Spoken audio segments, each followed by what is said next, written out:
चलो, ये class 10th के लिए साइंस का है। साइंस में भौतिक विज्ञान। तो शुरुआत से स्टार्टिंग है, सभी को इसी प्रकार से नोट्स बनाते भी रहना है और ये चीज़ लिखनी भी है और इसमें जो क्वेश्चन भी दिए जा रहे हैं उन क्वेश्चनों को करना भी है। तो शुरुआत करते हैं, भौतिक विज्ञान का सेशन हम स्टार्ट कर रहे हैं। तो सबसे पहले जानते हैं प्रकाश। प्रकाश क्या है? तो हमने लिखा है प्रकाश एक प्रकार की ऊर्जा है जो हमारी आँखों को संवेदित करता है। प्रकाश स्वयं नहीं दिखता परंतु वह हमें वस्तुओं को दिखाता है। तो इसको समझ लीजिए, प्रकाश क्या है? एक ऊर्जा। जैसे कि अब हम अंधेरे कमरे में जाते हैं तो अंधेरे कमरे में जाने के बाद हमें कुछ नहीं दिखाई देता, और जैसे ही हम लाइट का स्विच ऑन करते हैं तो हमें सारी चीज़ें दिखाई देने लगती, जो भी कमरे में रखा होता है, जैसे मेज, कुर्सी ना, बेड, जो भी कुछ है, या टेबल फैन ना, छत में लगा हुआ फैन, और भी जो चीज़ें हैं वो सब हमें दिखाई देने लगती हैं।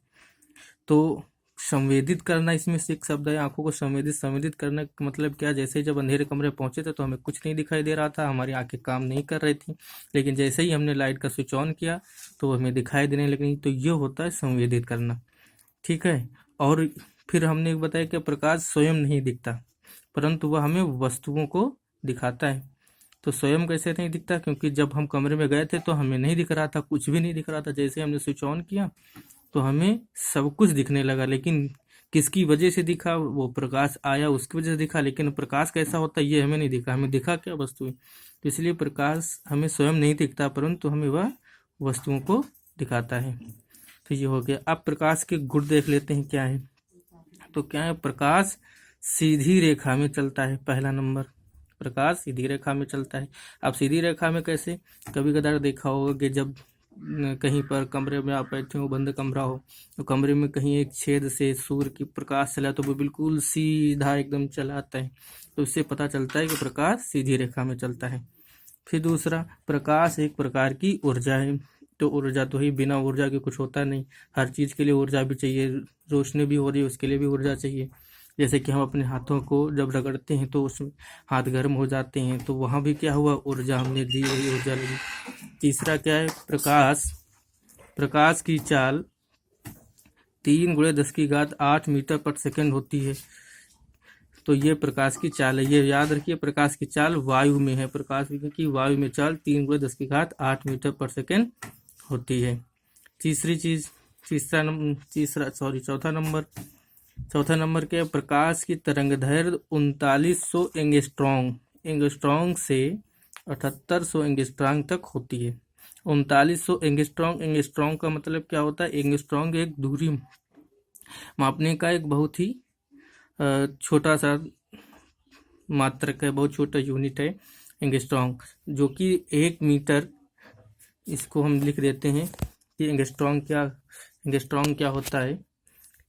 तो यहाँ समझ लीजिए, जो एक एंगस्ट्रॉन्ग है, एक एंगस्ट्रॉन्ग बराबर 10⁻⁻10 मीटर के बराबर होता है। तो ये चीज़ आपको याद रखना है कि एक एंगस्ट्रॉन्ग किसके बराबर होता है? तो एक एंगस्ट्रॉन्ग 10⁻⁻10 मीटर के बराबर होता है। उसके बाद प्रकाश की चाल विभिन्न माध्यमों में परिवर्तित हो जाती है। विभिन्न माध्यम मतलब जैसे कि वायु में 3 × 10⁸ मीटर पर सेकंड होती है, तो पानी में कुछ और हो जाएगी।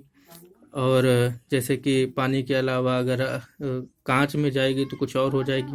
तो जैसे जैसे माध्यम बदलता जाएगा तो वो भी, उसकी चाल भी बदलती जाएगी। तो आज के लिए, शुरुआत के लिए इतना ही, फिर आगे हम इसके और भी चीज़ें बताएंगे। तो आज आपने क्या सीखा? आपने जाना कि प्रकाश क्या होता है। तो आपने पढ़ा प्रकाश एक प्रकार की ऊर्जा है जो हमारी आंखों को संवेदित करता है। और क्या? और ये स्वयं नहीं दिखता परंतु हमें वस्तुओं को दिखाता है। दूसरी चीज़ क्या जानी? तुमने जाना कि प्रकाश के गुण कितने हैं। तो खास जो महत्वपूर्ण गुण थे आपने 5 गुण पढ़े। प्रकाश सीधी रेखा में चलता है, जो तुमने वही कमरे की लाइट वाली। दूसरी, ये एक प्रकार की ऊर्जा होती है। तीसरा, इसकी चाल वायु में 3 × 10⁸ मीटर पर सेकंड है। इसकी तरंगदैर्घ्य आपने जाने 3900 एंगस्ट्रॉन्ग से 7800 एंगस्ट्रॉन्ग तक। और प्रकाश की चाल विभिन्न माध्यमों में परिवर्तित होती रहती है, जानना। अब आपको ये कुछ प्रश्न है जिनके उत्तर आपको इसी ऊपर जितना पढ़ा उसी में मिल जाएंगी। उसको, इन प्रश्नों के उत्तर आपको ढूंढ के देने हैं। प्रकाश क्या है? वायु में प्रकाश की चाल कितनी होती है? प्रकाश की तरंग दैर्घ्य कितनी होती है? इतनी।